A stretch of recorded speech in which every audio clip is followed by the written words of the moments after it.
réseau Cogeco Média. Vous écoutez Le Québec maintenant.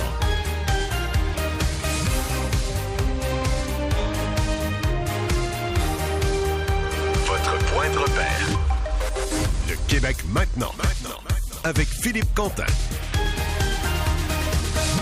On le sait, il y a beaucoup de nouvelles en provenance d'Ottawa depuis le début de la semaine. Là, on a su qu'il y a une fronde qui était organisée par une vingtaine de députés libéraux dans l'espoir que Justin Trudeau quitte la chefferie du parti avant les prochaines élections. On a lu ensuite ce bras de fer entre l'Inde et le Canada à la suite des accusations du gouvernement fédéral envers le gouvernement indien. Et voilà qu'aujourd'hui, le premier ministre Trudeau a lancé une bombe. C'était devant la commission d'enquête sur l'ingérence étrangère. Monsieur Trudeau a dit posséder les noms de certains parlementaires actuels ou anciens ou encore des candidats, tous du Parti conservateur du Canada, qui étaient à risque là, dans les tentatives d'ingérence étrangère de gouvernements hostiles au Canada. Alors, M.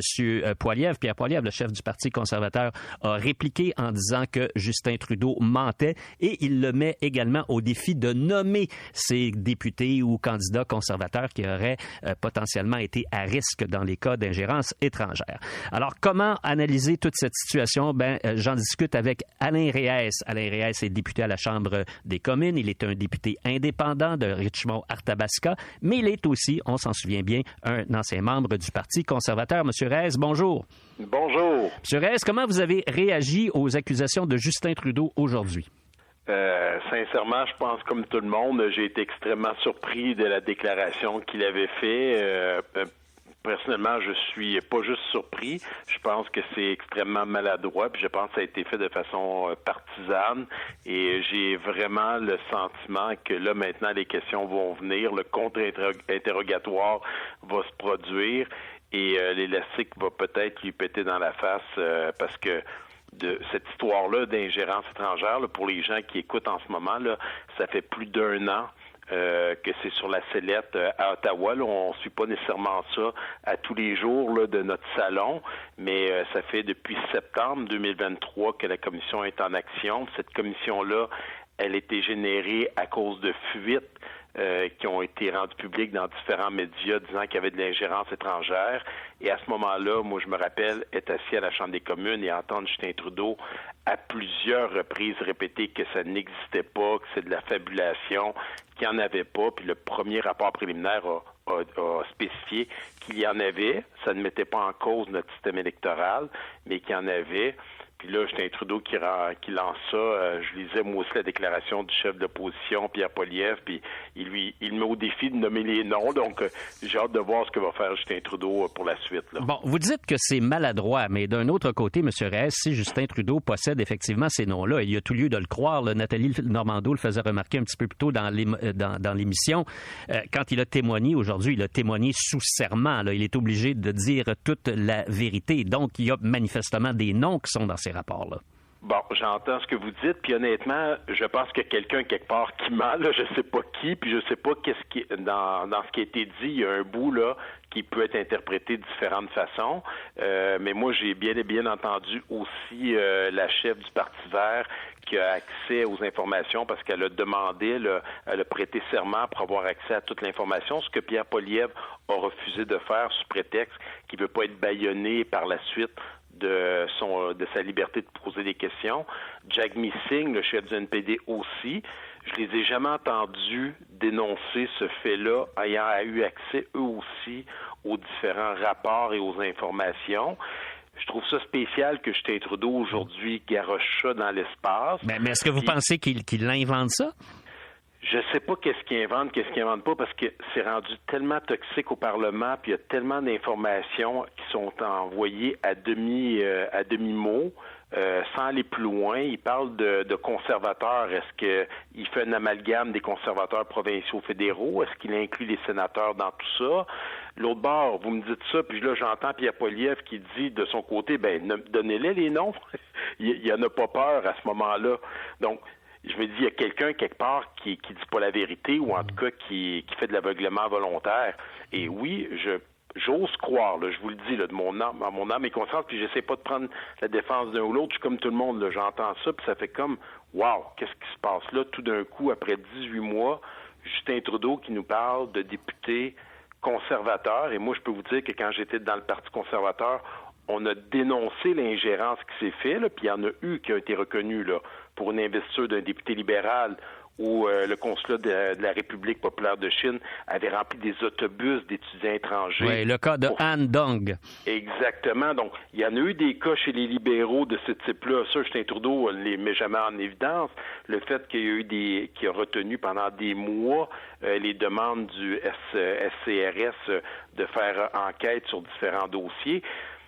Fait que, je vous dis, là, je regarde tout ça, puis je me dis, ces gens-là de la GRC, du SCRS, s'ils ont accès à de l'information qui met en danger notre système canadien ou la sécurité d'un député ou d'un citoyen, il n'y a rien qui les empêche, à ma connaissance, d'informer ces gens-là puis de prendre acte pour nous protéger comme Canadiens et Canadiennes. Et c'est là que je dis que on va dire, là, Justin Trudeau dit ça, mais qu'est-ce qu'on fait, ces organisations-là fédérales, pour s'assurer de protéger notre système? Et là, je me dis, il y a quelque chose qui ne fonctionne pas dans l'histoire, là. Il y a quelqu'un qui ne donne pas toute l'information. Dans tout ça, également, il y a la position de Pierre Poilievre. Vous l'avez mentionné il y a un moment. Oui. M. Poilievre refuse d'obtenir la cote de sécurité à laquelle il aurait droit pour prendre connaissance de documents secrets. Pourquoi il agit ainsi? Bien, vous l'avez mentionné, c'est qu'il dit vouloir conserver son droit de parole, pouvoir poser des questions, donner son avis là-dessus, sans être, à quelque part, menotté par le sceau de la confidentialité quand on a accès à ces rapports-là. Mais à quelque part, là, M. Reyes, c'est pas une posture qui est un peu facile pour un chef politique de dire non, moi je veux rien savoir, j'ai le droit d'avoir l'information, mais je veux pouvoir continuer de parler sans avoir accès à la base, au matériel qui pourtant est disponible pour moi. Oui, puis je vous l'accorde à 200%, puis je pense que ça va être une situation qui va devenir de plus en plus insoutenable, et là, je vais même plus loin. Contrairement aux autres chefs de parti, dont certains, et là, je suis pas certain pour Yves-François Blanchet, je pense qu'au début, lui aussi avait refusé, mais je crois qu'il a demandé d'avoir accès par la suite, mais ça serait à vérifier, là, je ne veux pas donner de la fausse information. On va vérifier, mais de mémoire, il voulait prendre connaissance. C'est ça, mais au départ, il avait dit non aussi de mémoire, et après, il a décidé de se rétracter puis d'aller chercher l'information. C'est encore plus bizarre et je dirais maladroit, je dirais même dangereux de la part de Pierre Poilievre de refuser, parce que dans son cas, il veut devenir premier ministre du Canada. Et advenant le cas qu'il y avait de ces députés qui seraient dans cette situation-là, la journée où il va devenir premier ministre du Canada, il aura la plus haute cote de sécurité, il aura accès à ces informations et il sera trop tard. Donc, au même niveau, en même temps qu'il dénonce cette ingérence, puis Dieu sait que les conservateurs la dénoncent depuis longtemps, cette ingérence, je vous disais que quand j'étais député conservateur, lors de l'élection de Erin O'Toole, pendant cette élection où il était chef, il a dénoncé que dans certaines circonscriptions, il y a eu de l'ingérence qui lui ont fait perdre certaines circonscriptions. Il a parlé de jusqu'à 9 circonscriptions, ce qui n'était pas banal, là. Tout à fait. Et on parle de 9 à 11, dépendamment des chiffres de qui donne l'information. Donc, ce que vous dites, c'est totalement l'information qui est publique et qui est transmise par les différentes personnes. Donc, il va devenir tôt ou tard, à moins que tous les sondages sont faux, puis qu'il y a un changement radical qui se passe, puis l'élection peut tout changer, j'en sais quelque chose. Il va avoir accès à cette information-là et il sera trop tard. Donc, à votre question, oui, je trouve ça irresponsable de refuser de continuer à jouer cette game-là, au même titre que je suis extrêmement surpris de ce que vient de dire Justin Trudeau, puis je pense que là, on va devoir gratter, les journalistes vont poser des questions, Pierre Poilievre va refuser d'en parler, là, c'est une déclaration écrite qu'il a faite, parce que de ce que j'ai vu dans les médias, il serait sorti par la porte d'en arrière, bon, peut-être par réflexe pour s'assurer d'avoir accès à toute l'information, préparer ses lignes d'attaque, mais il ne pourra pas faire ça indéfiniment, là. Les journalistes vont l'accrocher à Ottawa. Il va falloir qu'ils disent qu'est-ce qu'ils comptent faire pour assurer la protection des citoyens puis de s'assurer qu'il n'y ait aucun de ces députés qui est dans une situation délicate en ce moment. Merci beaucoup, M. Reyes. Ça fait plaisir. Bonne journée à tout le monde. Bonne fin de journée. Oui, Alain Reyes, qui est député indépendant à la Chambre des communes pour la circonscription de Richmond-Arthabasca. C'est un ancien membre du Parti conservateur. Le Québec maintenant. Avec Philippe Quentin.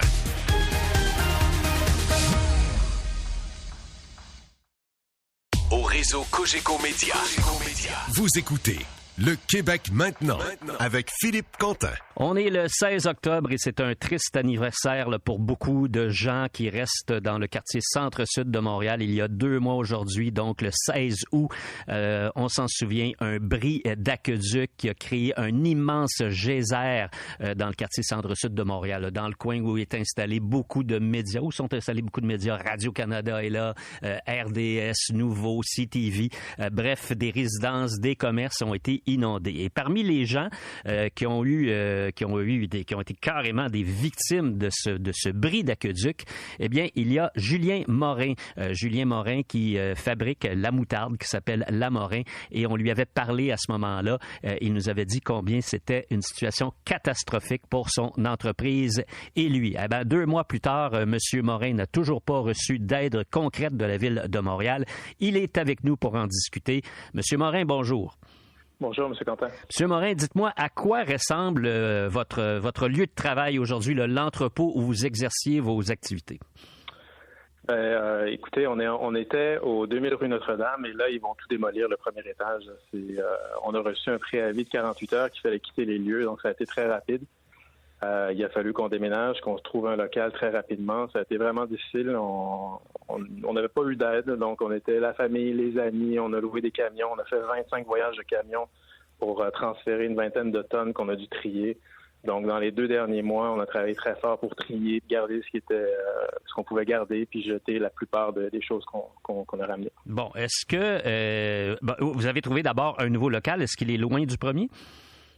C'est pas si loin. Et puis, on s'est assuré qu'il y ait une évacuation d'eau. Oui. Vous n'avez pas pris de chance, hein? Exactement. OK. Est-ce que vous avez eu de l'aide, par exemple, sur le plan des assurances? Comment ça fonctionne? Les assurances, il faut comprendre que dans le domaine alimentaire, ça coûte plus cher s'assurer pour l'inventaire que la valeur de l'inventaire. Et quand il court, il y a certaines parties qui sont couvertes, mais nous, on a jusqu'à plus de 300 000 de pertes. Les assurances ne couvrent pas tout ça. Et chacun se renvoie la balle. Nous, dans notre cas, les assurances, ils nous ont renvoyés vers la Ville. Pour la Ville, nous, on a fait toutes les démarches. On a rempli nos réclamations jour 1. On a écrit des messages. Je suis en contact avec le cabinet de la mairesse. La mairesse est venue sur les lieux pour constater les dégâts. Elle nous a promis qu'elle nous aiderait. Et 2 mois plus tard, on n'a toujours pas d'aide concrète. Bon, est-ce que vous avez tenté de la recontacter ou elle ou un membre de son bureau? On est en contact avec le cabinet. J'attends toujours des nouvelles. Mais qu'est-ce qu'ils vous disent quand vous leur posez des questions? En fait, c'est un renvoi de balle. En général, on a toujours un nouvel intervenant, une nouvelle personne à qui on doit s'adresser. Puis, pour l'instant, ça reste qu'on n'a pas vraiment de nouvelles. On n'a pas plus de nouvelles. Donc, c'est un peu frustrant de se retrouver un peu à jongler entre les intervenants puis d'avoir pris beaucoup de temps pour faire une réclamation, pour prouver tout ce qu'on a perdu. Ça a été vraiment éprouvant. Est-ce que vous avez perdu confiance? Vous croyez que la Ville vous viendra éventuellement en aide? Moi, je m'attends à ce qu'il y ait une prise de responsabilité. Je pense que c'est vraiment important. C'est important qu'il y ait quelqu'un qui dise OK, c'est de notre faute, là, je veux dire. Parce que là, pour l'instant, on se pose la question, là, c'est à qui la faute? Donc, imaginez que vous êtes locataire dans un logement, puis il y a une tuyauterie qui pète, puis il y a de l'eau partout, vous perdez tout. Vous appelez votre propriétaire, ils vous disent d'appeler les assurances vous disent non, ça c'est de la tuyauterie, vous appelez votre propriétaire. Donc là, on jongle et puis il n'y a personne qui prend la responsabilité. Monsieur Morin, les gens qui exploitaient des entreprises là, dans les mêmes locaux que vous, ils en sont où, eux? Il y en a qui se sont trouvés d'autres locaux, il y en a pour qui c'est plus difficile. On parle d'entreprises très sérieuses, circuloises, double effet. Notre voisin qui est ébéniste a eu la chance de se retrouver un autre local. Son matériel a été assuré, donc il y en a qui s'en sortent un peu mieux que d'autres, mais pour tout le monde est dans la même situation. On attend une aide concrète. À combien vous estimez vos pertes? On a fait le calcul, là, pour l'instant, tout ce qui est machine, inventaire, on est à plus de 300 000 pour l'instant. Mais tout ça peut augmenter parce que nous, on a des contrats avec des grandes chaînes, puis ces contrats-là, si on peut plus les honorer, c'est de la visibilité qu'on perd, c'est un gros morceau qu'on perd. Et nous, là, l'année dernière, on a gagné le prix pour la meilleure moutarde au monde. On rayonne à travers le monde, on vend en France. On fait partie, on fait rouler l'économie du Québec, c'est important. On est une petite entreprise, puis ce montant-là que je vous ai dit, le 300 000, c'est beaucoup pour une petite entreprise, puis on fait tout ce qu'on peut pour remonter la pente. Est-ce que vous êtes capable de repartir votre production avec autant d'efficacité dans vos nouveaux locaux? Actuellement, on a repris la production. C'est une petite production. On fait vraiment le minimum pour essayer d'honorer nos contrats. Mais on avait beaucoup d'investissements en amélioration locative dans d'autres locales qu'on n'a pas actuellement. Donc, on travaille fort pour avoir ce qu'on avait. Bon, on vous souhaite bon courage et souhaitons que tout à coup, la Ville de Montréal réponde présent à vos demandes. On espère. Merci beaucoup. Merci, bonne journée. Bonne journée. Julien Morin est propriétaire et fondateur de la moutarde La Morin. Je vous le rappelle, son local qui a été une des victimes de l'immense geyser qui est survenu dans le quartier Centre-Sud de Montréal après le bris d'une conduite d'eau. C'était il y a exactement 2 mois aujourd'hui. Le Québec maintenant. Avec Philippe Quentin.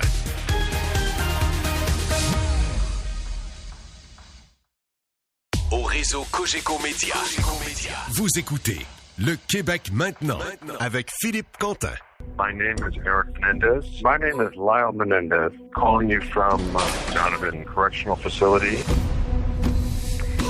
Catherine, c'est un extrait du documentaire qui a été produit sur les frères Menendez qui ont été condamnés en 1996 à la prison à vie pour le meurtre de leurs parents. Il y a maintenant aussi une série sur Netflix et là, c'est un dossier qui est réexaminé par les autorités judiciaires. On demanderait potentiellement un nouveau procès et les frères Menendez sont dans l'actualité comme jamais. Alors, on va aller à Hollywood rejoindre Henri Arnaud. Généralement, c'est dans ta chronique culturelle qu'on parle à Henri, mais aujourd'hui, Henri sera notre correspondant judiciaire en quelque sorte. Bonjour Henri. Oui, bonjour à tous les deux. Je ne suis pas à Hollywood, je suis au downtown où se trouve le palais de justice, la courthouse de Los Angeles, et la conférence de presse se déroule au moment même où nous discutons tous les deux devant la courthouse. C'est une conférence de presse des frères Menendez.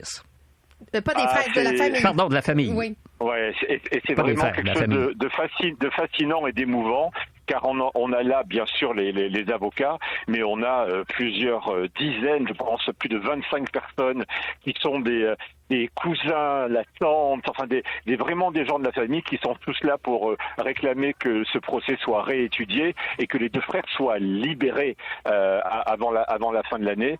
Je peux te dire que le mouvement le plus émouvant s'est certainement passé il y a quelques minutes, juste avant qu'on se parle ensemble, avec la tante des frères Menendez qui a 93 ans et qui est donc la sœur de la mère de ces deux frères qui a été assassinée et qui est venue prendre la parole pour les défendre.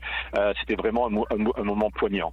Oui, puisque cette dame, il y a un documentaire qui est sorti aussi sur la plateforme Netflix, elle les défend, elle dit qu'ils sont innocents. Alors écoute, Catherine, on en a parlé coupable tous les de deux. meurtre, Voilà. mais avec un justificatif, voilà. Ouais, exact. Parce que littéralement, on en vient à une chose, on en vient à la réflexion suivante qui est de dire, est-ce que si le procès se déroulait aujourd'hui, il n'aurait pas tout simplement été relâché par la justice parce que les jurés n'auraient pas pu les condamner? Est-ce que ce genre de mouvement, enfin je pense même que je sais pas si je me souviens plus si c'est la cousine ou quelqu'un des frères Menendez qui a dit, si au lieu d'être les frères Menendez à l'époque du second procès où ils ont été condamnés, ça avait été les sœurs Menendez, probablement que les jurés ne les auraient pas condamnés à la prison à vie parce que les violences étaient avérées. Le viol n'a jamais été prouvé par qui que ce soit, mais les derniers éléments qui ont été versés au dossier ces dernières semaines semblent tendre vers cela, et on peut en parler bien sûr. Et là, on parle d'une lettre qui aurait été écrite par un cousin, c'est bien ça, dans lequel un des frères exprimait le fait qu'il avait été violé par son père. Et il y a aussi, corrige-moi si je me trompe, Henri, il y a bien un des membres du groupe Menudo aussi qui a fait des déclarations? Absolument, Catherine, et tu as raison de donner ce détail-là, car c'est ça qui risque de tout changer. L'un des chanteurs de ce groupe de jeunes dont faisait partie aussi à l'époque Ricky Martin, qui a signé une lettre qui va être publique juste après la conférence de presse, où il explique qu'il a été agressé sexuellement par le père des frères Menendez, qui était à l'époque le manager, l'un des producteurs de ce groupe d'adolescents, Et ça, réellement, c'est quelque chose qui, à l'époque, n'avait pas été précisé et qui risque évidemment de tout changer dans l'affaire. Alors, les frères Menendez là, ont été accusés du meurtre de leurs parents, mais aujourd'hui, là, on constate, avec toutes les informations qui sortent puis qui sont maintenant disponibles, qu'ils ont été agressés sexuellement par leur père. Et là, ben, ça serait un motif de légitime défense, à quelque part. Alors, Philippe, la grande question qui, je pense, ne sera... on n'aura jamais la réponse de leur part, c'est quel était le degré d'agression? Est-ce qu'ils ont été violés? On sait maintenant, depuis longtemps, par l'entourage, par même des jeunes qui étaient à l'école avec l'un des deux frères, que le père était, entre guillemets, ce qu'on appellerait aujourd'hui tyrannique, qui leur laissait rien passer. Mais après, le viol en tant que tel que les frères l'ont détaillé, on n'aura jamais personne pour nous dire oui, c'est vrai, ça s'est réellement passé. La seule certitude, encore une fois, c'est que au jour d'aujourd'hui, avec l'évolution de la société, ce genre de témoignage devant des jurés donnerait certainement un résultat et une condamnation bien différente. Surtout que les deux frères sont en prison depuis plus de 30 ans et qu'ils sont des prisonniers modèles, comme on l'a déjà dit ensemble. Ben c'est ça, c'est qu'ils se sont investis avec d'autres prisonniers qui ont vécu des violences sexuelles. Donc, ils ont un comportement exemplaire. Ça pourrait jouer à leur faveur. Ah tu as totalement raison, Catherine. Ils ont repris leurs études, ils ont réussi leur diplôme, ils ont créé des programmes pour aider des prisonniers ultra violents à changer de comportement, à faire la paix avec eux-mêmes, avec la société. Donc, si tu veux, c'est vraiment tous ces éléments mis bout à bout où, quand j'écoute moi les témoignages de la famille qui sont à quelques dizaines de mètres de moi parce que je me suis mis à l'écart pour qu'on se parle ensemble, je me dis en les écoutant, c'est vrai que ça semble aberrant que ces deux hommes qui ont maintenant plus de 50 ans passent le reste de leur vie à pourrir en prison. Merci. Henri, super intéressant. Merci d'assister à cette conférence de presse pour nous aujourd'hui. Toujours un plaisir. À bientôt. À bientôt. Henri Arnaud, donc notre correspondant à Hollywood, qui est aujourd'hui au centre-ville de Los Angeles, la famille Menendez, qui donnait une conférence de presse. Catherine, tu restes là, c'est ta chronique dans un moment, et on va rester du côté américain. Oui, on va parler du film The Apprentice qui porte sur Donald Trump, mais avec notre chroniqueuse aux affaires américaines. Excellent. Au réseau Cogeco Média. Vous écoutez Le Québec maintenant avec Philippe Quentin. Bon, on va aborder un sujet beaucoup plus difficile, beaucoup plus lourd, mais un sujet qui est également nécessaire parce qu'il génère beaucoup de réactions, beaucoup de commentaires. Là, on le sait, il y aura l'élargissement de l'aide médicale à mourir au Québec, et à compter du 30 octobre prochain, les Québécois qui ont reçu un diagnostic de maladie grave et incurable menant à ce qu'on décrit comme l'inaptitude à consentir aux soins, pourront proposer, remplir une demande d'aide médicale à mourir. Sandra de Montigny est atteinte d'Alzheimer précoce. Elle est porte-parole de l'Association québécoise pour le droit de mourir dans la dignité. Vous l'avez souvent entendu dans les médias au cours des dernières années. Elle a porté ce combat avec beaucoup de panache, et je la reçois aujourd'hui avec plaisir. Madame de Montigny, bonjour. Bonjour, M. Quentin. Madame de Montigny, donc, à compter du 30 octobre prochain, là, on pourra faire une demande anticipée d'aide médicale à mourir. Comment vous avez réagi à cette nouvelle? J'étais très heureuse. C'est une nouvelle que j'attendais depuis longtemps. Puis je dis moi, mais c'est plusieurs autres personnes, des centaines de personnes qui attendaient ça. Puis quand on attend, c'est toujours, on dirait le temps est toujours plus long. À mesure que nos facultés vont en diminuant. J'avais hâte que ça se règle avant que je vais-tu dépasser ma faculté de consentir, puis après ça, je pourrais plus l'avoir. Alors, je suis vraiment très contente. Puis, ça fait que déjà depuis quelques jours, là, mon niveau de stress est descendu dans mon corps. Oui, je sais que là, je peux respirer, je peux réfléchir. Mes critères sont déjà établis. Mais j'ai pas tout le temps l'espèce de crainte de rester pris dans mon corps si jamais ça dégénère plus rapidement que je pense. Puis bon, même si c'est pas supposé d'aller rapidement, nécessairement la maladie d'Alzheimer, mais sait-on jamais. Donc je suis beaucoup plus sereine. Madame de Montigny, vous avez été diagnostiquée d'Alzheimer précoce en 2019. Vous aviez 39 ans à ce moment-là. À quel moment par la suite vous avez décidé de mener le combat pour l'élargissement de l'aide médicale à mourir? C'est pas mal en même temps, en fait. Moi, comme chez nous, c'est la forme génétique précoce qu'on a. Donc, moi, mon père avait été atteint avant moi, et puis ma grand-mère paternelle aussi. Donc, je les ai vus être malades, particulièrement mon père. Et puis, les gens dans la quarantaine, début cinquantaine, ils décèdent pas juste comme ça, règle générale, à part d'avoir une autre maladie connexe, là. Mais pas de l'Alzheimer. Ça va jusqu'au bout de la maladie. Donc, moi, j'ai vu des manifestations vraiment terribles de la maladie d'Alzheimer qu'on peut pas imaginer là, que les gens font. Et puis, ça m'a vraiment troublée beaucoup. Et je trouvais vraiment que mon père, je dirais les 2 dernières années, là, avait pratiquement plus de dignité, puis qu'il n'aurait jamais voulu se voir comme ça. Puis c'est à ce moment-là que moi, j'ai décidé que si je l'ai un jour, parce que nous, on a une transmission de 50% avec la maladie génétique. Donc, si moi, j'étais atteinte un jour, je ne vais pas vivre la maladie activement comme lui l'a vécu. Pour vous, Madame de Montigny, essentiellement, c'est une question de dignité. C'est exactement ça. C'est la dignité, il n'y a pas d'autre mot que ça. C'est la dignité. Puis la définition de dignité peut être très différente d'une personne à l'autre aussi. Hein. On a tous chacun nos barèmes puis nos critères. C'est correct comme ça. D'ailleurs, la loi permet qu'on puisse établir nos propres critères. Mais moi, les miens sont assez clairs. Puis c'est sûr qu'ils découlent de l'expérience que j'ai vécue. Est-ce que vous pouvez nous donner une idée de ces critères-là que vous vous êtes fixés pour vous-même? Oui. En fait, moi, je ne veux pas dépendre de quelqu'un pour ma survie. Dans le sens où si j'arrive pas à manger par moi-même, puis qu'il faut absolument qu'on me nourrisse avec une cuillère à la bouche ou avec un gavage ou avec des médicaments intraveineux et tout ça, moi, ça, je refuse ça. Parce que si j'étais toute seule dans la nature, je survivrais pas. Fait que c'est un peu le même principe pour tout le reste, là. Même chose pour aller aux toilettes. Il vient un temps où les gens, quand ils sont très malades, ils sont plus capables d'aller eux-mêmes à la toilette. Ça fonctionne pas, là. Ils savent pas où se rendre, puis ils n'ont plus beaucoup de continence et tout ça. Ben ça non plus, c'est un critère que je veux pas vivre. Bon.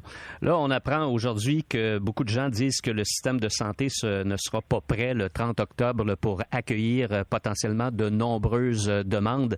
Mais au fond, ce problème-là devrait se résoudre dans le temps. Donc, ça ne doit pas vous inquiéter de façon excessive.